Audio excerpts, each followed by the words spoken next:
This is National Native News. I'm Megan Kamrick, in for Antonia Gonzalez.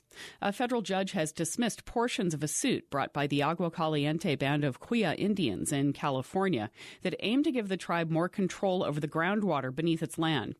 The Desert Sun reports the tribe filed the lawsuit in 2013 against the Coachella Valley's local water districts.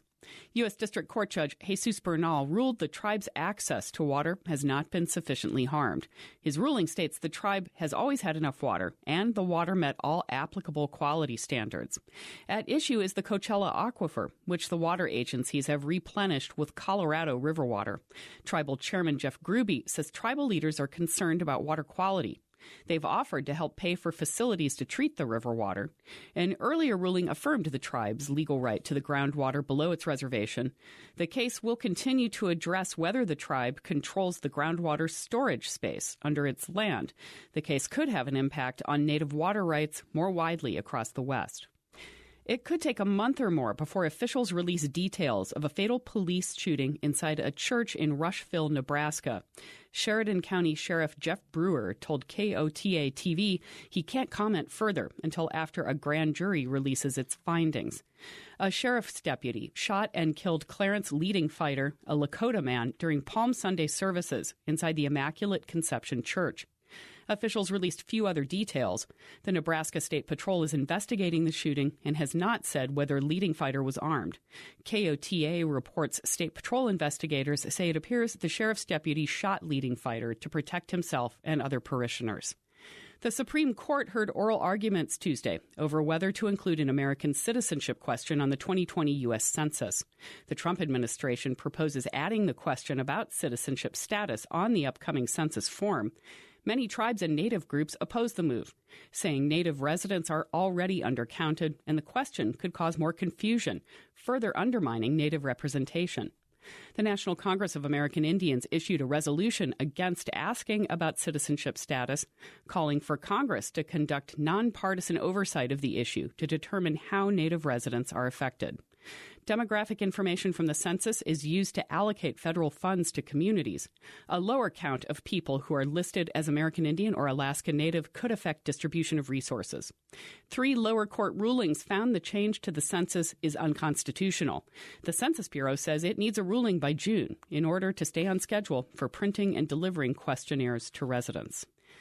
The leader of the Winnemem-Wintu tribe in Northern California was recognized this week with the annual Earth Day Award from the Rose Foundation for Communities. Colleen Sisk is chief and spiritual leader of the tribe. Sisk has advocated for salmon restoration and undamming rivers and lakes. She's leading the tribe's opposition to a proposal that would raise the Shasta Dam. If that plan was implemented, it would flood the tribe's remaining ceremonial lands. KQED reported the Trump administration supports the dam project, which would raise the structure by another 18 feet. The station spoke to Sisk at a meeting on the project held in December. For us, we have to be connected to those sacred places.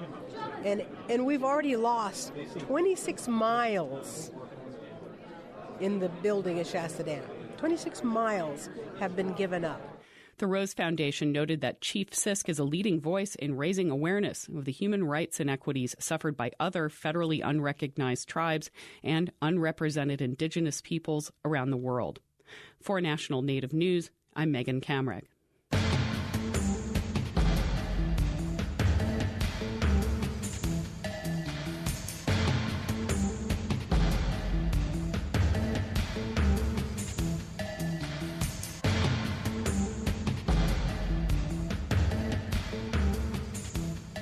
National Native News is produced by Koahnic Broadcast Corporation, with funding by the Corporation for Public Broadcasting. Support by PrairieEdge.com, proud to provide traditional and contemporary American Indian craft supplies, from feathers, furs, and hides to conchos, fringe, shells, and beads, in Rapid City or online at PrairieEdge.com. Wopila.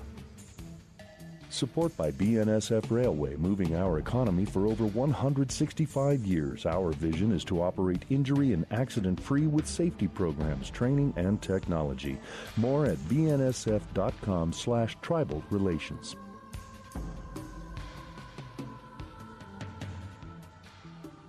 Native Voice One, the Native American Radio Network.